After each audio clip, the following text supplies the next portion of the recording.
해법을 찾는 토론 이슈엔 직설 시작하겠습니다. 집값 상승에 이은 전세 대란에 이 부동산 정책을 성토하는 국민청원이 잇따르고 있습니다. 한 청년은 부동산 정책 때문에 결혼을 포기해야 하는 상황에 이르렀다라고까지 글을 올렸는데요. 이 20번이 넘게 발표된 대책에도 기미가 보이지 않는 부동산 안정화, 오늘은 좀 무거운 마음을 갖고 접근해 보도록 하겠습니다. 오늘 함께해 주실 세 분의 전문가 소개하겠습니다.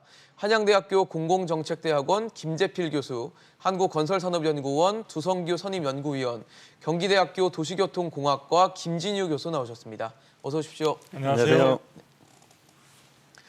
먼저 청와대 참모진 얘기부터 해보겠습니다. 청와대 참모진의 다주택 주택 처분 관련한 얘기를 저희가 하루 이틀 한 얘기는 아닌데 최근에 작년부터 사실 처분 권고가 있었고 그에 이제 많은 공직자들이 처분을 하기도 하고 본인 선택을 했는데 최근에 퇴직을 한 조성재 전 청와대 비서관은 결국은 집을 처분하지 않고 퇴직을 했다고 합니다. 그래서 일각에서는 직보다 집을 선택한 거다라는 얘기가 나오는데 사실 개인의 선택입니다. 청와대에서 권고를 하긴 했지만 그러면 과연 다주택자에 대해서 그동안 권고를 처분하라고 권고를 했던 이 청와대 참모진 과연 어떤 성과를 냈다라고 봐야 될지 평가 어떻게 하시는지 궁금합니다.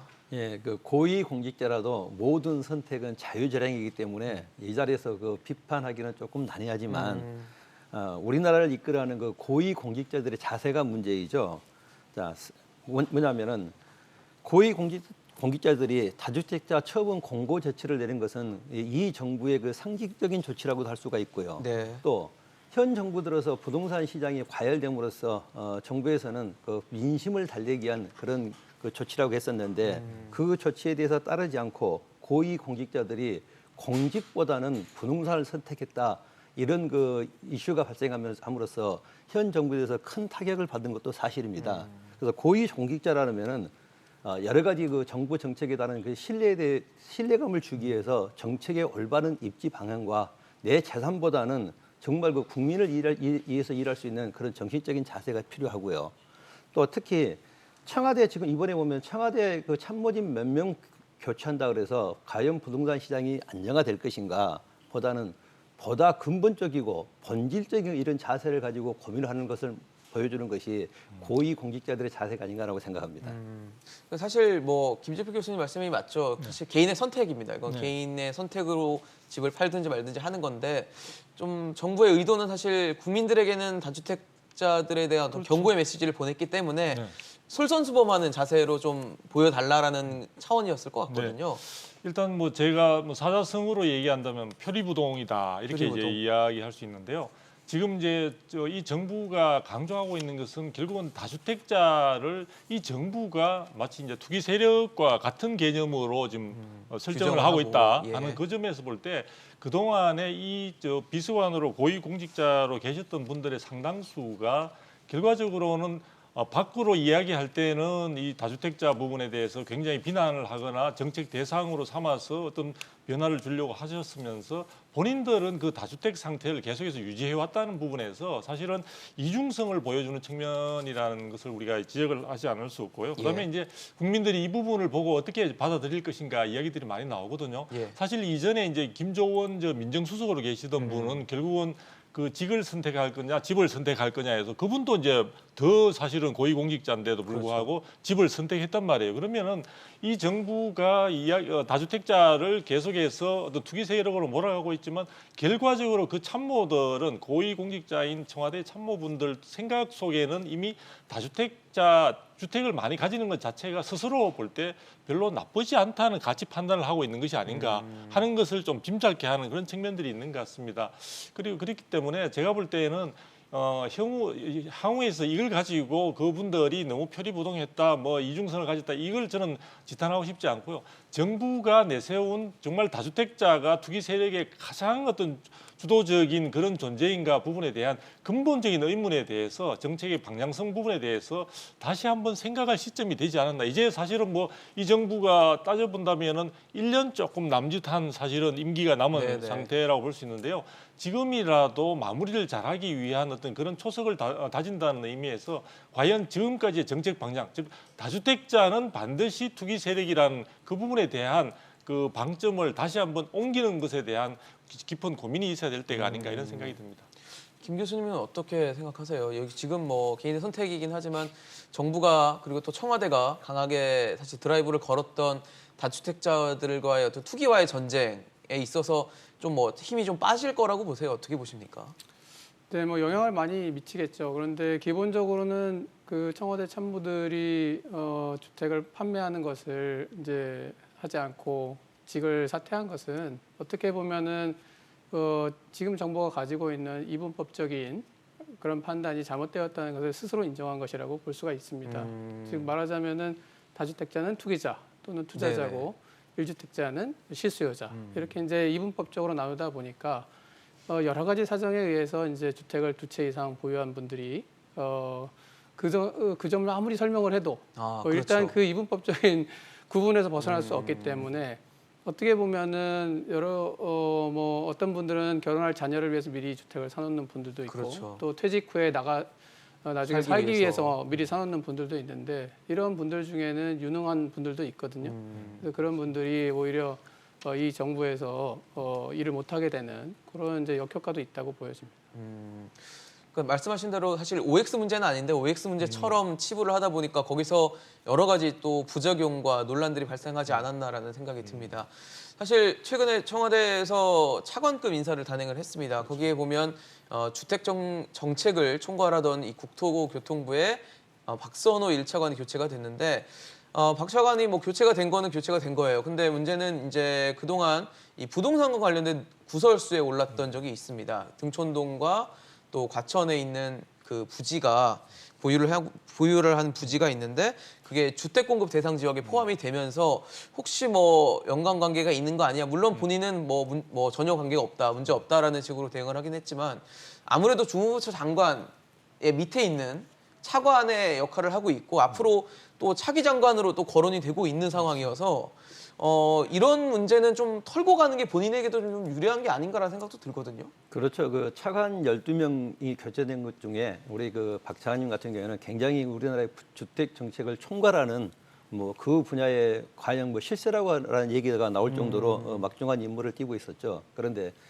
특히 그 과천 농지 같은 경우에는 뭐 언론 보도에 의하면은 30년 전에 뭐 증여받은 재산이라고는 합니다. 네네. 그런데 특히 우리가 알고 있는 그 등촌동 그 중공업지, 최근에 서울 시내에 중공업지가 굉장히 그 투자로서 곽강을 받기 시작했었죠. 예. 고층 건물을 지을 수 있는 굉장히 투자 가치가 있는 그런 특수성의 토지라고 할 수 있는데요.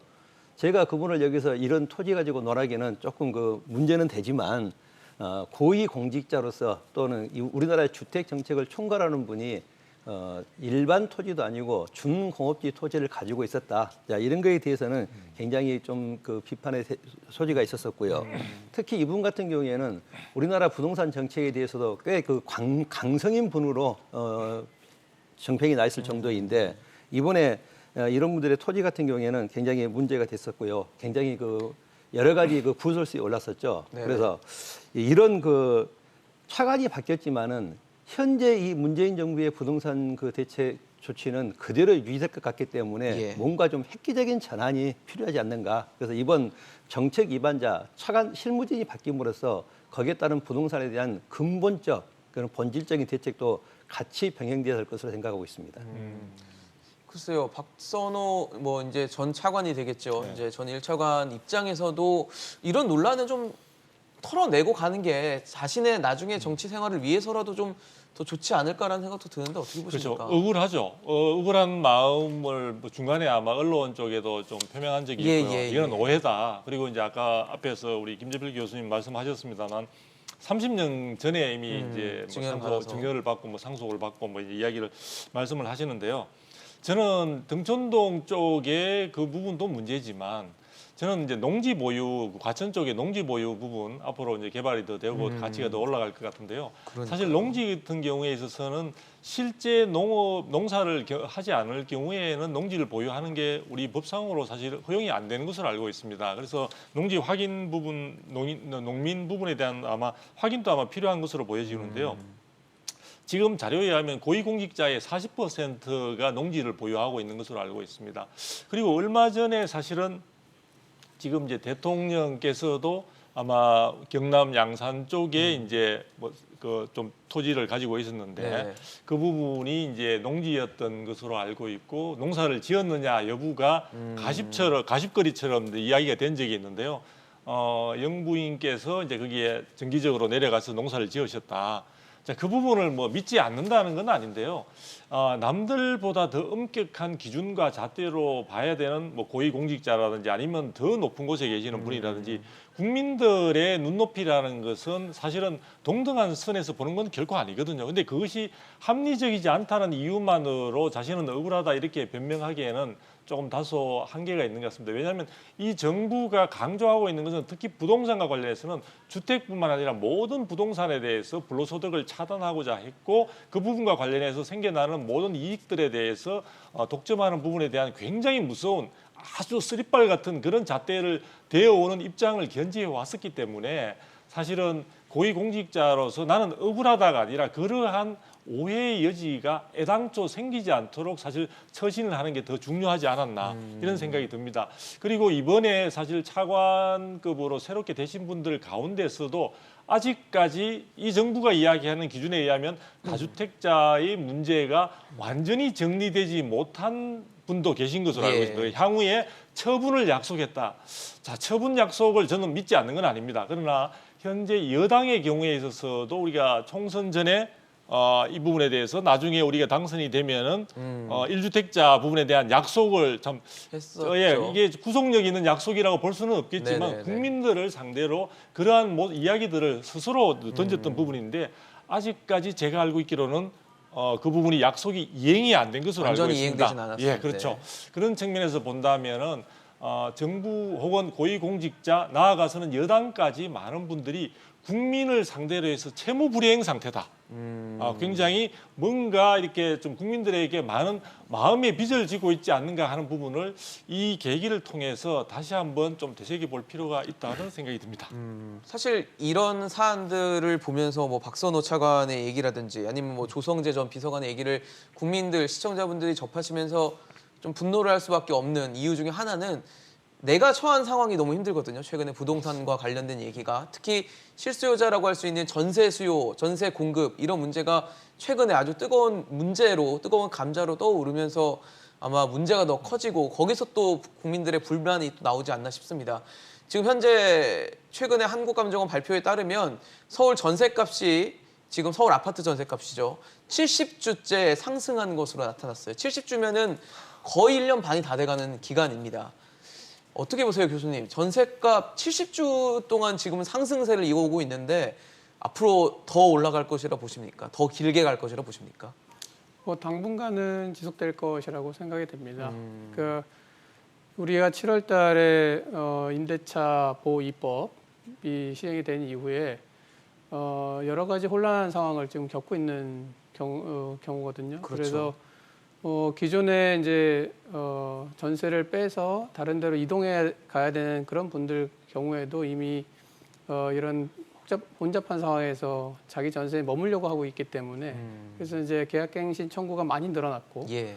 그런데 이제 불가피하게 서울이나 수도권으로 와야 되는 사람들도 있거든요. 뭐 대학을 진학을 했다든가, 그렇죠. 그다음에 직장이 서울로 이제 바뀌었다든가 그런 분들은 어쩔 수 없이 이제 전셋집을 구해야 되는데 기존의 전셋집에서 서울에 있는 전셋집에서 소기의 목적을 달성하고 예를 들어 자녀를 뭐 학원에 보낸다든가 하는 소기의 목적을 다 달성을 하고 빠져나가야 될 분들이 안 빠져나가고 있고 그렇죠. 그다음에 매매 수요로 넘어가야 될 분들이 안 넘어가고 있고 그 상태에서 이제 새로 들어와야 되는 분들이 전셋집을 찾다 보니까 수요와 공급 측면에서 굉장히 좀 불안한 불균형이죠. 상황이고요. 예. 그다음에 이게 작년하고 비교해 보면은 거의 한 50% 수준이거든요. 거래량이. 거래량 자체가요? 네. 그래서 그러면 이제 이게 해결되려면 뭐 기존 재고 시장에서 물량이 나오든가 아니면 신축 주택이 입주가 이루어지든가 이렇게 해야 되는데 신축 주택 입주량도 상당히 적고 그다음에 재고 시장에서 나올 수 있는 물량이라는 게 뭐 제한적이기 때문에 그렇죠. 당분간은 지속되리라고 생각이 됩니다. 이 얘기를 아마 시청자분들이 들으시면 참 통탄하지 않을까. 앞으로 이 사정이 앞으로 더 계속 간다는 얘기야라고 좀 분노하지 않으실까 싶은데 사실 대책은 좀 심플하죠. 공급을 해주면 되는 거죠. 그렇죠. 근데 문제는 공급이 쉽지 않다는 겁니다. 공급 자체가 뭐 중형 임대주택을 늘려서 전세난 뭐 해결하겠다 아니면 뭐 지분매립형 요즘에 주택 네, 예. 강조하고 있으니까 그런 식으로 공급하겠다고 하지만 사실 이 문제는 굉장히 좀 중장기적으로 봐야 되는 문제잖아요. 당장 뭐 내일 딱 물량이 나오고 이런 게 아니다 보니까 아무래도 지금 뭐 교수님 예측하신 것처럼 전셋값 상승과 공급 부족 문제는 당분간 좀 계속되지 않을까 싶은데 어떻게 보세요? 그렇죠. 왜냐하면 그 전세가 상승은 꼭 임대인과 임차인만의 문제라고 편성해서는 안 되고요.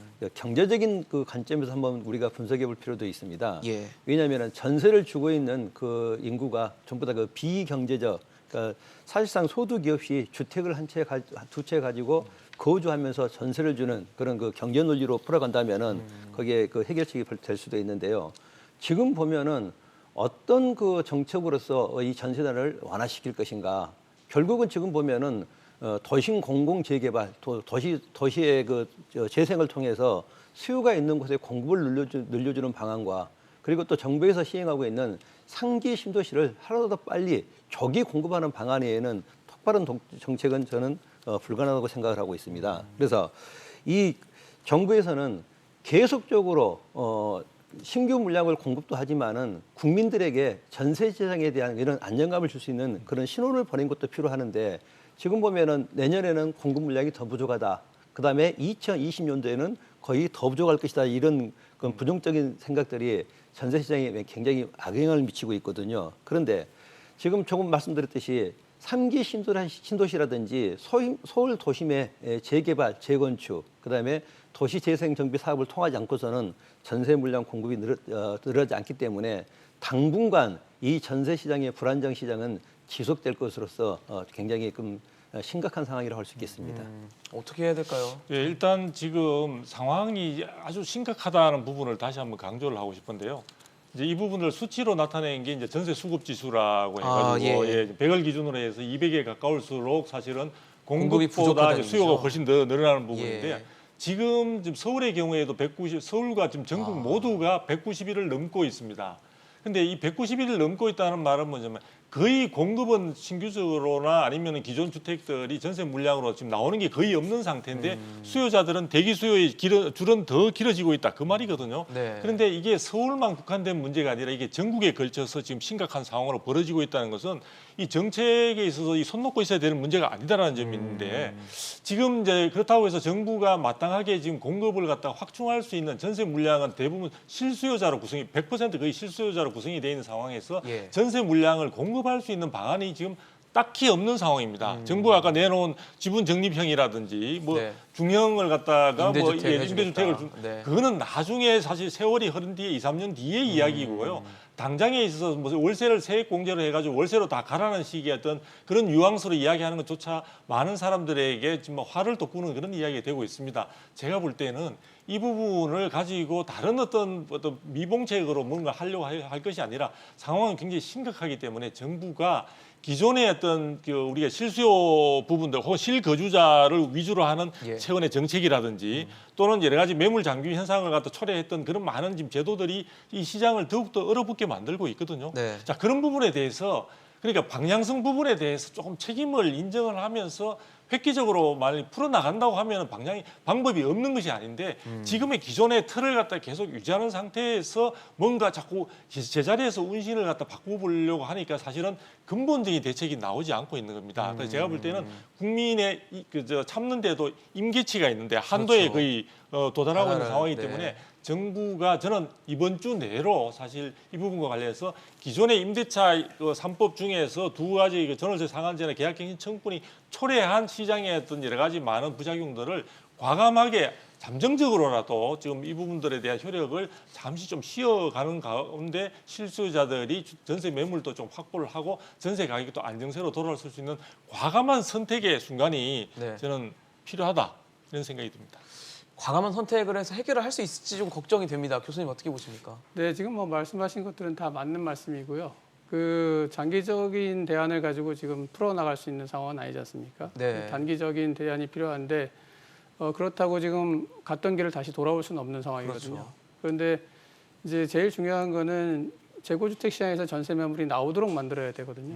근데 그럼에도 불구하고 그렇게 나오려고 하면은 걸림돌이 무엇인가? 그게 이제 보유세나 양도세 실거주 요건 강화라든가 재건축 아파트의 실거주 요건 강화, 그다음에 다주택자에 대한 이제 양도세, 보유세 강화인데 이런 부분에 대해서 다주택자가 가지고 있는 민간 임대주택 공급 기능을 인정해 줄 필요가 있다는 거죠. 그래서 이를테면은 다주택자 중에서 자기가 사는 주택 외에 중소형 주택을 가지고 있으면서 그동안 장기적으로 굉장히 임대를 올리지 않고 장기적으로 한 사람한테 임대를 계속 해줬다. 그러면 그런 사람에 한해서는 어떤 보유세라든가 양도세를 절감해 줌으로써 그런 분들이 지속적으로 이제 전세 매물을 내놓도록 하는 필요가 있는 거죠. 그러니까 이분들이 지금 자녀들을 분가시키거나 이렇게 해가지고 자기 집에 두 번째 집에다가 이제 실거주를 시키려고 하는 이런 움직임이 많이 나타나고 있고 증여를 해줘서 한참 후에 들어와야 될 자녀들이 미리 들어오고 있거든요. 그 지금 전셋집인데 증여해줘서 그 자녀들이 들어오고 있단 말이죠. 그러니까 전세 매물이 재고주택 시장에서 사라지고 있어요. 그러니까 이런 것들을 막으려면 그동안 착한 집주인으로서 전세 매물을 계속 공급하면서 전세 가격도 올리지 않았다면은 예를 들어서 5년이다, 뭐 8년이다 올리지 않았다면은 그분들에 대해서는 보유세나 양도세를 적극적으로 깎아주는 이러한 이제 정책을 씀으로써 전세가 매매 시장으로 옮겨가거나 아니면은 증여를 통해서 사라지는 이런 것들을 좀 완화할 수 있다고 봅니다.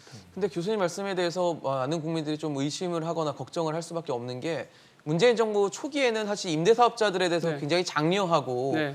북돋아주는 정책들이 많았는데 네. 작년이었죠. 지난해부터 해서 또 임대사업자들에 대해서는 또 굉장히 경계하면서 혜택을 많이 줄이는 차원으로 등을 돌리니까 네. 그러면 지금 이렇게 등 돌린 정부가 과연 다시 또 등을 돌리겠어라는 걱정을 하거든요. 그건 맞는 말씀이고요. 그게 바로 여태까지 70조가 올랐지만 올해 초만 해도 그렇게 많이 오르지 않았습니다. 그러니까 지금 그 임대주택 사업자에 대한 혜택을 대폭 줄임으로써 이제 시장에 시그널을 준 것이죠. 아, 임대주택 사업을 통해서는 내가 이 보유세나 양도세 감면을 받기 어렵게 됐구나. 이런 것이거든요. 그런데 지금 말씀드리는 거는 임대사업자는 앞으로의 임대사업을 하는 분들에 대한 내용이고요. 제가 말씀드린 건 여태까지 착한 집주인으로서 많은 전세 주택을 공급해 했던 그런 경력을 기준으로 해서 우리가 사회 긍정적인 영향을 줬으니까 그거에 대한 나름대로 인센티브를 준다는 측면에서 이 임대인들에 대해서 인센티브를 주면 지금 시장에 매물로 나와 있는데 이것이 바로 증여나 상속이나 뭐 기타 여러 가지 사유로 이제 실거주 주택으로 가는 것을 막을 수 있다. 그런 말씀이죠. 예. 사실 뭐 지금 매매, 뭐 임대, 그러니까 전세만 있는 게 아니라 월세도 있습니다. 그래서 정부가 뭐 고민하고 있다는 카드 중에는 월세 세액공제 확대도 검토를 하고 있다고 하는데 교수님 어떻게 보십니까? 이게 효과를 좀 볼 수 있는 대책이라고 보십니까? 이번에 보면 그 임대차 3법이라든지 그리고 그 도심 재개발 재건축 그 강화가 됨으로써 전세 가격이 상승했던 건 사실입니다. 그래서 정부에서는 이런 그 방금 그런 제도들이 보면은 단기 처방 효과는 노릴 수는 있습니다. 그렇지만 장기적인 관점으로 본다면은 오히려 세액 공제만큼 다시 그것이 임대료에 반영돼서 오히려 그것이 장기적인 관점이 보면은 임차인들에게 더 큰 비중이 될 수도 있습니다. 부메랑이 될 수도 있겠군요. 그렇죠. 그러니까 단기적인 처방으로서는 효과는 있겠지만 장기간 그 관점을 본다면은 오히려 그만큼 더 임대료에 부과가 돼서 나중에는 그게 오히려 임차인들에게 더 큰 부담으로 돌아올 수 있지 않을까. 그래서 이것은 신중한 접근 방법이 필요하기 때문에 굉장히 그 조심스러운 그런 내용이라고 할 수 있겠습니다. 근데 세액공제 자체가 뭐 규모 자체도 별로 크지 않다라는 지적들도 있더라고요. 그렇죠. 지금 세액공제 부분에 있어서 사실 계산을 해보게 되면은 세입자들이 뭐 그 세액공제를 통해서 얻을 수 있는 이익이 크지 않은 것으로 지금 아마 2018년에 월세 세액공제 같은 경우에는 1인당 뭐 31만 원에 불과했다. 뭐 이런 얘기들이 나오고 있거든요. 그래서 제가 볼 때는 오히려 이렇게 세입자들에게 월세 공제를 해주는 상황이 되었을 때 아마 집주인들은 기존에 이제 보유세가 지금 앞으로 계속 올라갈 것으로 예상이 되고 있지 않습니까? 거기에다가 지금 금리 자체가 낮다 보니까 이것을 갖다가 여러 가지 이제 이 수익성 부분이 생각했던 기대만큼 못 받아 보니까 월세 부분들 올려가지고, 왜냐하면 많은 분들이 지금 전세 시장에서 잊지 못해서 월세로 오다 보니까 월세의 경우에도 지금 공급에 비해서 수요자가 훨씬 증가하고 있는 그런 양상이다 보니까 집주인으로 봐서는 지금 아쉬울 게 없는 상황이죠. 자, 그렇게 본다면은 사람들이 지금 정부는 월세도 나쁘지 않다 이런 식으로 해서 월세로 옮겨가는 것에 대해서도 뭐 긍정적인 어떤 그런 이야기처럼 많이 이야기하는데요. 중요한 것은 전세라는 것은요, 어떻게 보면 전세를 사는 세입자 입장에서 볼 때 가장 저렴한 주거 비용으로서 나중에 자기가 내 집 마련의 어떤 희망을 가져볼 수 있는 주거 사다리로서의 역할도 하고 있다 하는 그 두 가지 측면이 있기 때문에 예. 이 전세라는 제도가 단순히 임대차 시장의 하나의 유형으로만 머물지는 않습니다. 그래서 이런 부분들을 감안할 때 정부가 향후에 만일 이 정책을 편다면은 이 세입자 부분에 대한 월세 공제라든지 이런 쪽만 검토할 것이 아니라 집주인, 이번에 교수님도 말씀을 잘 해주셨는데 네네. 집주인으로 하여금 이 부분에 좀 적극적이고도 조금 본래 착한 임대인으로 되돌아갈 수 있는, 정말 온 길을 갖다가 임대차 3법을 되돌아갈 수 없다면은 임대인으로 하여금, 집주인들로 하여금 적극적으로 이 시장에 긍정적인 마인드로서 시장에 어떤 수익만을 추구하는 것이 아니라 어떤 같이 사는 정말 사회로 참여하는 그런 모습으로 참여할 수 있는 인센티브를 제공한다든지 그런 환경을 만들어주는 것도 지금 앞으로 제도 개선의 하나의 방향성으로서는 의미 있지 않나 이런 생각을 해보게 됩니다. 근데 사실 최근처럼 뭐 70주째 전세값 비용 자체가 오르고 또 물량 자체가 워낙 없는 상황이 되면 제가 세입자라면 이럴 거면 그냥 차라리 집을 사야겠다. 어떻게든 영끌이라고 하잖아요. 요즘에 영혼까지 어떻게든 끌어모아서 그냥 차라리 집을 사지 이거 전세를 못 찾겠다라고 한탄하시는 분들도 계실 것 같아요. 그래서 만약에 이제 집을 살려고 하시는 분들이 많아지다 보면 이게 또 매매 시장에 또 가격 상승 요인이 되는 건 아닌지라는 걱정도 되거든요. 네. 뭐 그거는 뭐 당연히 우리가 생각할 수 있는 수순이고요. 이미 그렇게 이제 나타나고 있다고 보여집니다. 그러니까 특히 뭐 이 젊은이들을 중심으로 해서 새로운 신혼집이나 이런 걸 이제 전셋집을 알아보게 되는데 그렇죠. 전세 매물이 별로 없으니까 그러면 조금 외곽으로 나가고 면적을 줄이더라도 사야 되겠다. 이런 이제 분들이 많이 생기고, 그러니까 전반적으로는 지금 풍선 효과가 아주 만연해 있는 것이죠. 그래서 서울을 이제 누르게 되면 경기도로 가게 되고, 전세를 누르게 되면 매매나 이런 걸로 가게 되고, 그래서 그런 현상을 이제 가만히 놓고 보게 되면 결국 국민들의 주거가 불안해진다는 얘기가 되는 거잖아요. 그래서 이제 사실은 뭐 외국 같은 경우에도 싱가포르나 이런 나라들은 생애 최초 주택을 이제 구매할 때는 공공이 분양하는 주택을 이제 시가의 한 50% 가격으로 주거든요. 예. 그러니까 우리도 사실은 그러한 공공 임대뿐만 아니라 공공 분양도 좀 늘려야 되고, 지금 상황에서도 이분들이 결혼해서 새 집을 마련하려고 하는데 전셋집도 없고, 매매를 이제 매수를 하려고 해도 대출이 규제되어 그렇죠. 있고, 제한되니까 이렇기 돈을 때문에 모으기 힘들죠, 사실. 네, 그래서 이제 저희가 차별적으로 새로 이제 인생을 시작하는 이런 분들한테는, 젊은 분들한테는 그런 이제 향후의 가능성을 보고, 또 주거 안정 측면이나 뭐 말하자면 출산율 측면이나 이런 걸 봤을 때 대출 한도를 좀 상향시켜 준다든지 이렇게 하는 게 필요하고, 지방주택 시장을 중심으로 해서 뭔가 우리가 굳이 그런 강한 규제를 쓰지 않아도 되는 지역에서 이제 주택을 구매할 때 이런 생애 최초 주택 구입자들에 대한 혜택을 높여주는 게 중요하다고 생각이 됩니다. 사실 말씀하신 것처럼 뭐 신혼부부들 특히 지금 전셋집 구해야 되는데 전셋집은 못 구하고 집을 살려고 했는데 집 사기도 사실 쉽진 않습니다. 대출 자체가 제한되다 보니까. 그래서 제가 오프닝에 말씀드렸던 결혼을 그래서 포기해야 된다라는 국민청원이 나올 정도로 지금 굉장히 심각한데 어떻게 보세요? 지금 사실 뭐 집 사기도 어렵고 전세도 구하기 힘듭니다. 어떤 정책이든지 간에 그 양면성은 지니고 있습니다.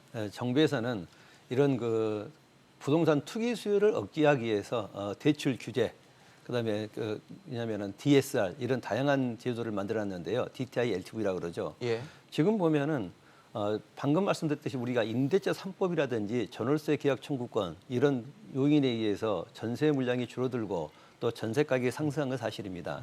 그래서 정부는 과도한 민간 시장의 개입을 조금 자제를 하고 그 민간 부분과 공공 부분 확실하게 구분을 해서 민간들은 민간의 공급부 역할을 하고 정부에서는 공공 물량의 역량을 높이는 그런 공공주택의 역량을 높여서 신혼부라든지 젊은 세대들이 안정적으로 주거를 할 수 있는 그런 공공물량 주택에 역량을 두는 것이 오히려 정부에서 역할이 아닌가 저는 그렇게 생각을 합니다. 그래서 정부의 역할이 매우 중요한데 정부에서는 과도한 시장 규제보다는 공공 물량을 통해서 젊은 세대들에게 주택을 공급할 수 있는 그런 제도가 필요합니다.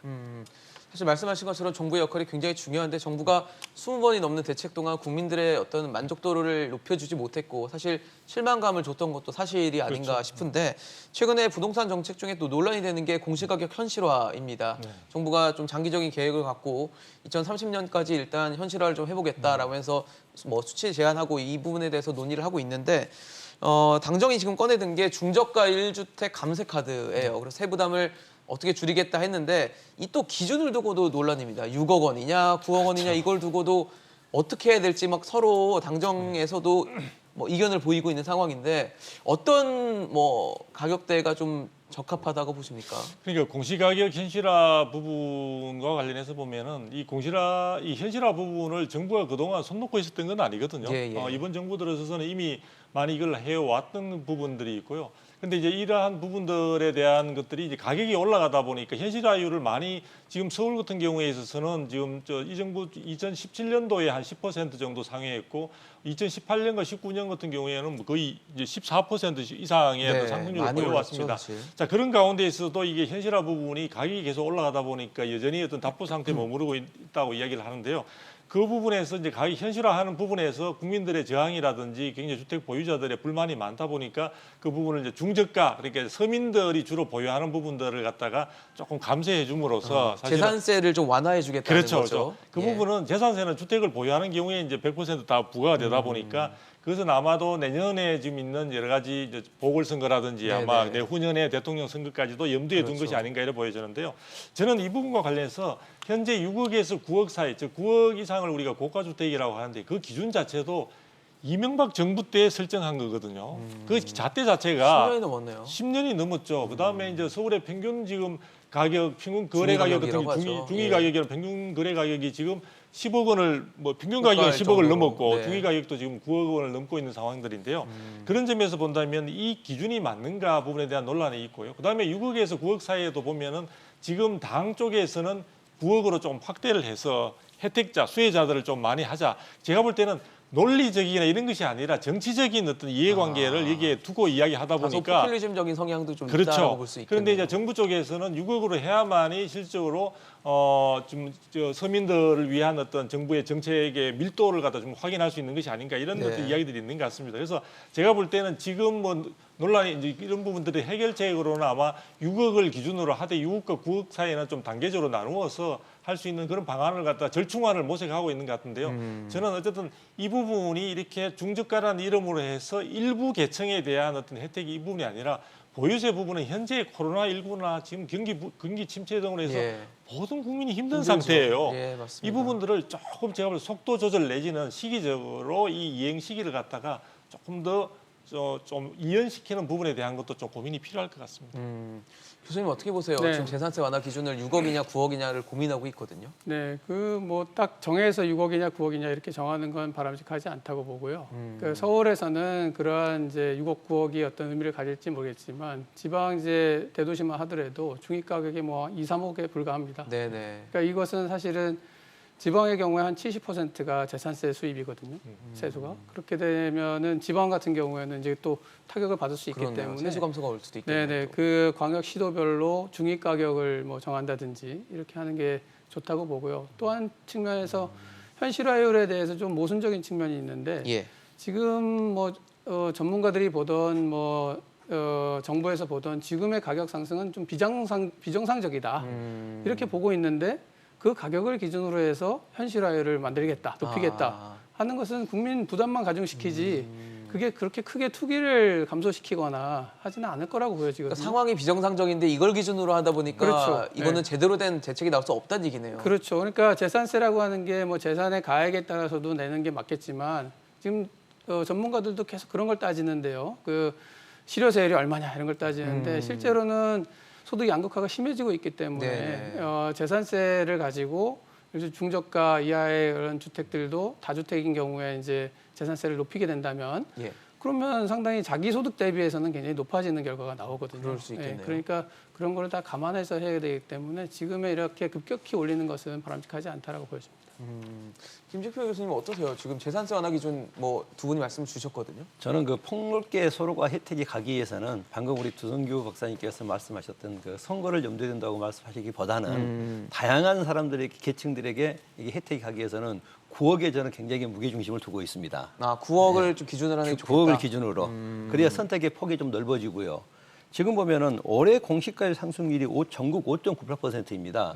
그리고 지금 보면은 이 공정가격 현실화율을 90%까지 상향한다고 한다면은 굉장히 높은 수치거든요. 그렇죠. 그래서 지금 뭐 9억으로 하되 약간 이런 그 현실성을 감안해서 수급 필요가 필요하고요. 그래서 상승률을 본다면은 평균 공동주택 공시가격에 2020년도에 공시가를 비율한다면은 9억 69%이거든요. 그래서 이런 점을 감안한다면은 지금 우리가 공시가격 인상하고 세금 인상이 투기적 수요를 잡는다고 인식하는 국민들은 적지 않을 것입니다. 그래서 결국은 이게 투기적 수요보다는 세수를 높이겠다라고 인식을 하기 때문에 이게 과연 현실적으로는 약간 그 괴리가 된다고 생각합니다. 그러니까 결과적으로 국민들이 느끼기에는 증세처럼 여겨질 수도 있는 그런 부분이란 얘기신데 지금 또 얘기가 되는 게 그 공시가 6억 원을 초과하고 9억 원 이하인 이 가구에는 세율을 단계적으로 차등해서 그렇죠. 적용하는 것도 지금 거론이 되고 있다고 보도가 됐는데 근데 또 세율 인하폭이 너무 또 작으면 거기서 또 효과를 못 보는 상황이 될 그렇죠. 거 아니에요. 예. 지금 제가 볼 때는 지금 미봉책으로 지금 이렇게 저렇게 지금 이제 많이 이제 주무르고 있는 상황인 것 같은데요. 어떻게 본다면 정치적으로 어느 만큼 어떤 것이 이익이 있는가 하는 부분들을 자꾸 생각하는 것 같은데 저는 이제 국민의 시선으로 자꾸 볼 수 있도록 좀 전환하는 게 필요한 것 같고요.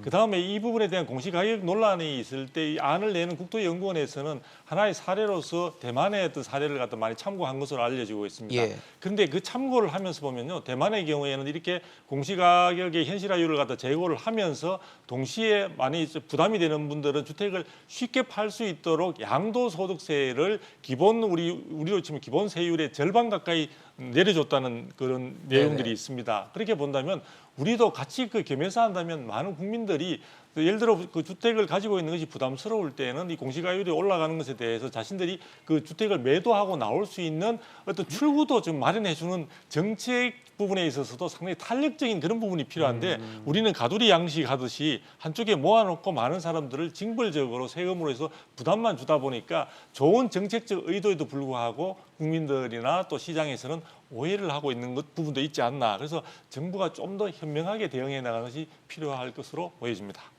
지금 사실 말씀해 주신 것처럼 한 대 모아놓고 그냥 일방적으로 네네. 마치 때리듯이 이렇게 규제를 하다 보니까 많은 분들이 여기서 또 불만이 생기고 이렇게 20번이 넘는 대책이 나옴에도 불구하고 아직도 부동산 시장은 안정화 기미를 보이지 않고 있다라고 볼 수 있을 것 같은데 교수님 보시기에는 어떠십니까? 지금 뭐 재산세 완화 기준을 어떻게 할 것인가를 두고도 얘기를 하고 뭐 그 6억, 9억 사이에는 뭐 차등화를 하겠다 여러 가지 정부는 나름 노력은 하고 있긴 한 것 같거든요. 네, 그렇습니다. 그런데 이제 전체적인 정책 기조에 비해서는 이 깎아준다고 하는 내용이 굉장히 적기 때문에 네네. 큰 효과는 없을 거라고 보여지고요. 지금 공시가격은 올리겠다고 해놓고 네. 재산세는 또 낮추겠다고 하니까 이게 네. 부동산 시장에서 과연 이걸 어떻게 받아들일지도 굉장히 중요할 것 같은데요. 그러니까 어떤 정책이든 굉장히 좀 시뮬레이션을 해서 간편화를 하고 국민들도 잘 이해할 수 있게 해줘야 되는데 정책이 너무 많이 발표되고 지금 같은 경우도 말씀하신 바대로 공시가격은 현실화하고 또 일부는 또 세율을 완화해주고 네네. 이러면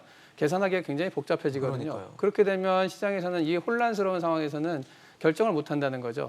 내가 팔아야 될지, 뭐 전세를 줘야 될지. 그렇죠. 네, 그래서 그렇게 혼란스러운 상황이 되면 이 매물 잠금 현상이 심해지고 거래가 축소되기 때문에 실제로 꼭 필요해서 내가 어느 지역에 가서 전셋집을 구하거나 집을 사야 되는 사람 입장에서는 굉장히 곤란한 상황이 생기는 거예요. 그렇죠. 근데 지금 상황이 그렇다고 볼 수가 있습니다.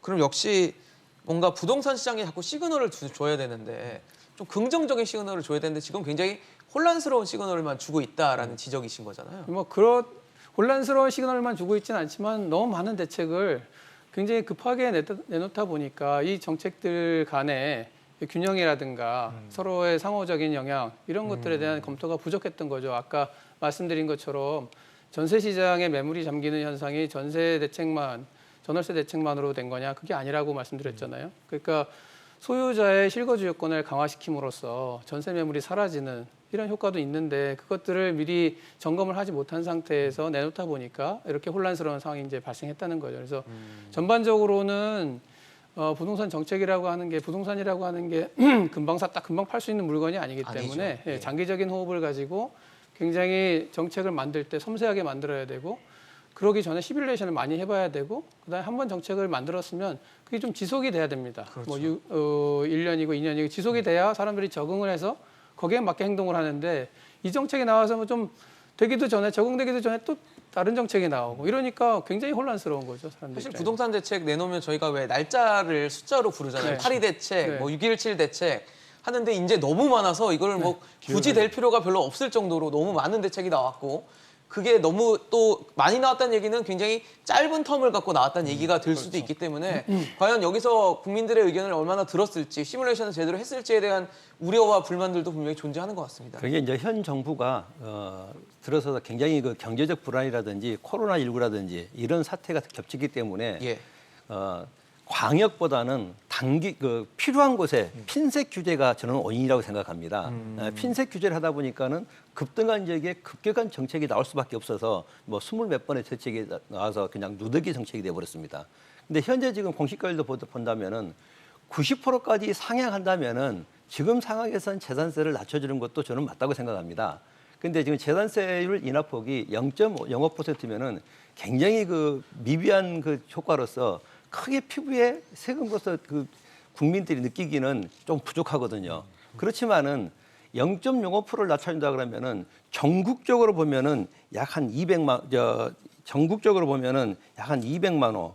호가 혜택을 볼 수 있기 때문에 지금 이 상태에서 0.05%의 세율은 낮지만 모든 그 사람들에게 혜택이 돌아가는 범위는 크다라고 저는 생각할 수 있겠습니다. 사실 제가 부동산 대책 기사의 댓글 중에 본 것 중에 정부가 지금 풍선 쇼를 하고 있다라는 댓글을 본 적이 있습니다. 어딘가를 누르면은 또 풍선 효과가 나타나고 거기를 또 다음 정책 때 누르면 또 다른 데 나타나면서 연이은 풍선 효과를 만들어내고 있다라는 지적을 어떤 네티즌 분이 해주셨거든요. 네. 어떻게 보십니까? 그렇죠. 지금 사실은 그 풍선 효과 내에서 국민들이 원했던 게 아니거든요. 예, 예.